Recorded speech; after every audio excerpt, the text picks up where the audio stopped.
Bangos TV tęsia politinės žūklės sezoną su reportažu iš sausio 23-24 dienomis ant šalies Šiaulių esančio Rėkyvos ežero ledo vykusio Lietuvos sportinės žūklės klubų lygos 2010 metų poledinės žūklės čempionato antrojo etapo.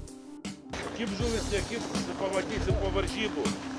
Nusprendėm taip, kad kažkur pradėsim be 15:1. Kai nueisim, įsirikiuosim, visi pasimatuos ten tuos visus jaukus. Įlius, susiderėsim. Tai dabar įsitraukiam burtus iš karto sektorių, kur kailiškumą nuo tilto traukia. Nuo tilto? Nuo tilto. D. Pirmas nuo tilto D. B. Antras B. C. Ir A. Ir liko A. A kraštinis.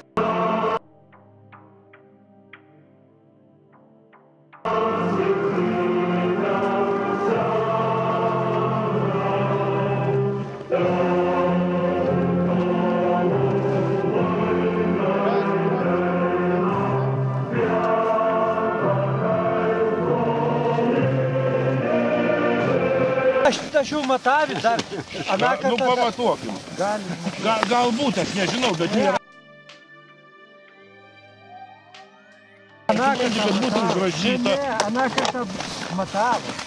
Būtų paustas? Tai čia jau blemba liudininkai visi yra. Taip, kad aną kartą matavo, bet jau stiprės. Viskas įspėjimą rašai jam.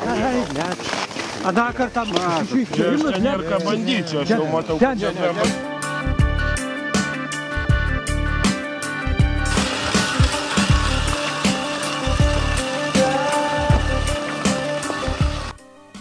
Ledo susirinko 12 komandų, po 4 sportininkus ir 4 žvejai, taip vadinamieji asmenininkai. Viso 52 vyrai surėmė savo balalaikas tam, kad išsiaiškintų, kuris gi vertas vadintis šio etapo geriausiai ir kuri komanda taps šio etapo nugalėtoju.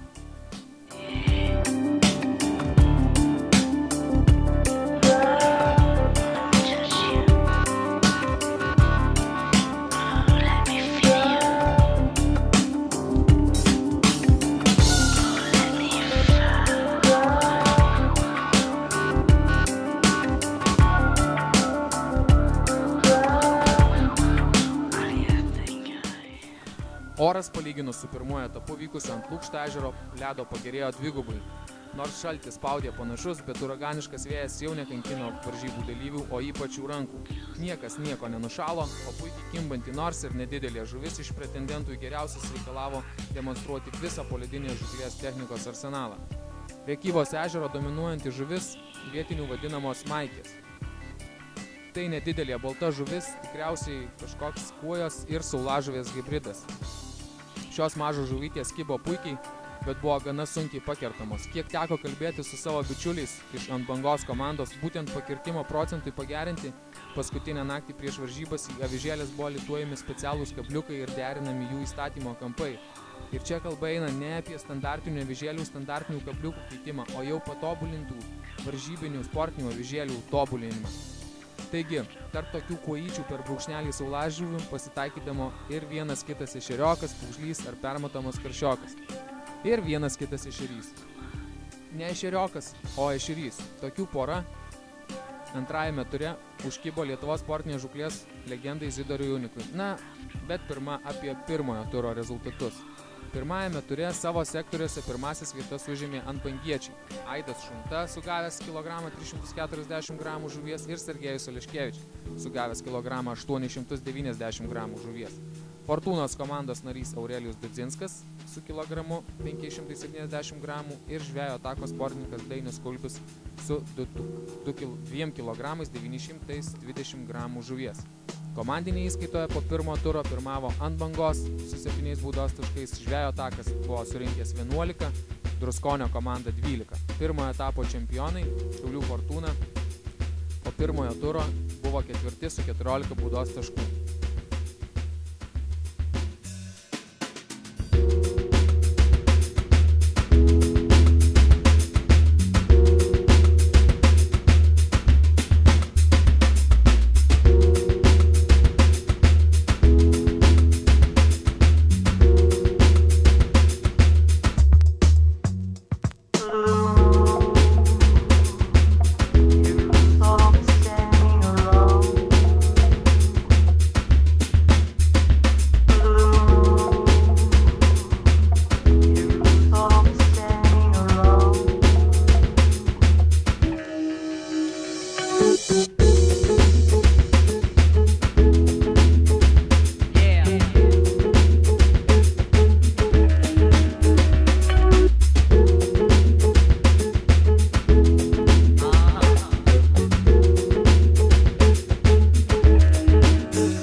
Antrasis turas buvo gerokai žuvingesnis nei pirmasis. Visos komandos be išimties pagavo daugiau nei išvakarėse. Po vakarykštės nesėkmės labiausiai stengėsi Šiaulių Fortūnos vyrai. Aurelijus Dudzinskas, Izidorius Sunikas ir Gediminas Cironkas savo sektoriuose užėmė pirmasias vietas, o pastarojo tėvas, dar viena gyvoji Lietuvos žūklės legenda, Rimantas Cironka, savo sektoriuje liko antras. Tik 5 baudos taškai ir galima sakyti, kad iš savo pusės fortūniečiai padarė viską tam, kad užimtų pirmąją vietą visose šiose varžybose. Beliko laukti, kol teisėjai suskaičiuos visus rezultatus ir paaiškės, kaip sekėsi išvakarėse aukščiau buvusioms ant bangos žvejo atako ir Druskonio komandoms. Vienintelis sportininkas, kuriam pavyko pasipriešinti Šiaulių Fortūnos dominavimui antrajame ture, buvo Gintautas Daunys iš žvejo atako komandos. Jis vienintelis savo sektorėje 20 gramų aplenkė fortūnietį Rimantą Cironką. Taigi pasvėrus žuvį ir suskaičiavus visus rezultatus paaiškėjo, kad pirmasis dešimtukas asmeninėje įskaitoje išsidėstė taip. Individualiai reitingai šios dienos rezultatai nuo 10 vietų.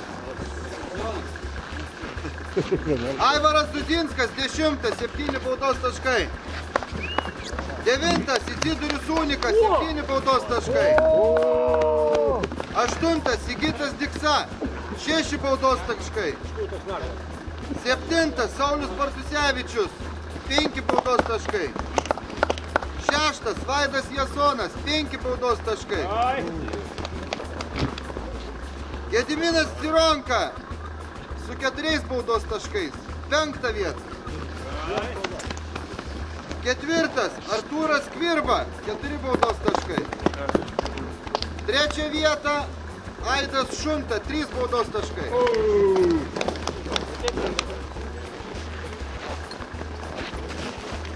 2 vietą su 3 baudos taškais Gintas Daunys. Kada gvardija žiūrėk pradėjo.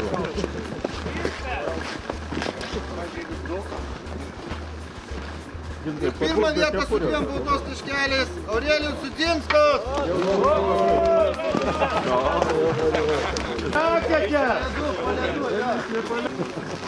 3, Druskonis 29 baudos taškai. Oi, tas atškaliks, kur sako, nieko nematau. Antri, ant bangos 19,5 baudos taškai.